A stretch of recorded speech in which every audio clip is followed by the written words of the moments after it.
April 29. విశ్వాసమనున్నది నిరీక్షింపబడు వాటి యొక్క నిజ స్వరూపమును అదృశ్యమైనవి యున్నవనుటకు రుజువునై యున్నది. హెబ్రీలకు రాసిన పత్రిక 11వ అధ్యాయము 1వ వచనం.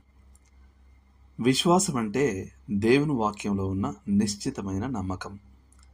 ఇది దేవుని విశ్వసనీయత పట్ల కలిగిన నెమ్మది అయిన ధైర్యం.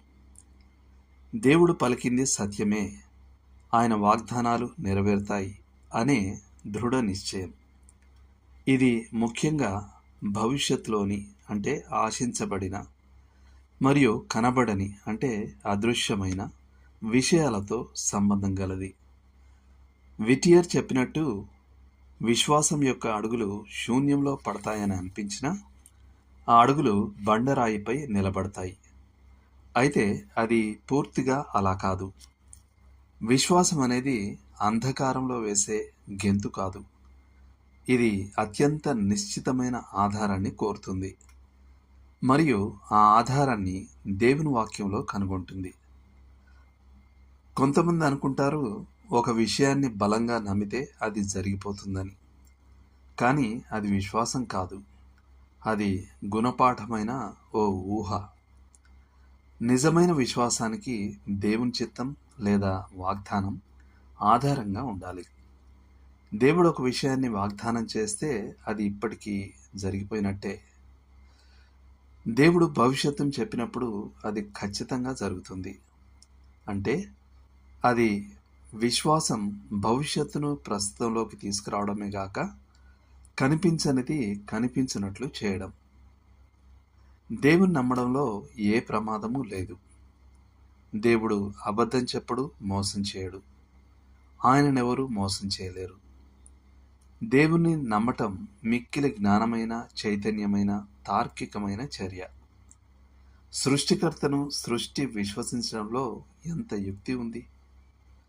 విశ్వాసము సాధ్యమైన వాటితో పరిమితం కాదు, అది అసాధ్యమైన వాటిని ఛేదిస్తుంది.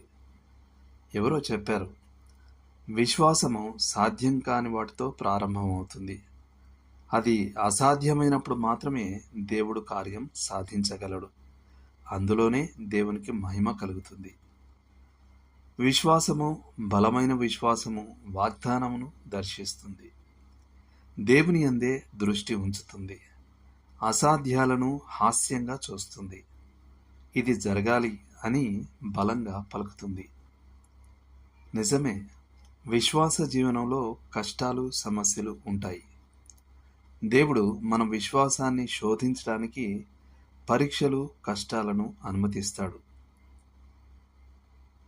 పేతురు రాసిన మొదటి పత్రిక 1వ అధ్యాయం 7వ వచనం ఇలా అంటుంది, అమూల్యమైన మీ విశ్వాసము ఈ శోధనల చేత పరీక్షకు నిలిచినదై.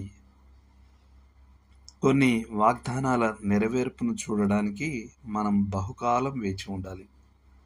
కొన్నిసార్లు అవి పరలోకంలో మాత్రమే నెరవేరవచ్చు. జార్జ్ ముల్లర్ అన్నట్లు, కష్టాలు విశ్వాసానికి ఆహారం. విశ్వాసం లేకుండా దేవునికి ఇష్టుడై ఉండుట అసాధ్యము. హెబ్రీలకు రాసిన పత్రిక 11వ అధ్యాయం 6వ వచనం. మనము ఆయనను నమ్మకపోతే ఆయన అబద్ధం చెప్పేవాడని మనం చెప్పినట్లు అవుతుంది. దేవుడు మనకు నిత్య జీవమును దయచేసెను. ఈ జీవము ఆయన కుమారుని యందు ఉన్నది. యోహాను రాసిన మొదటి పత్రిక 5వ అధ్యాయం 10వ వచనం. విశ్వాసం లేని వారి విషయంలో దేవుడు ఎలా ఆనందించగలడు? దేవుడు మిమ్మల్ని దీవించునుగాక. ఆమేన్.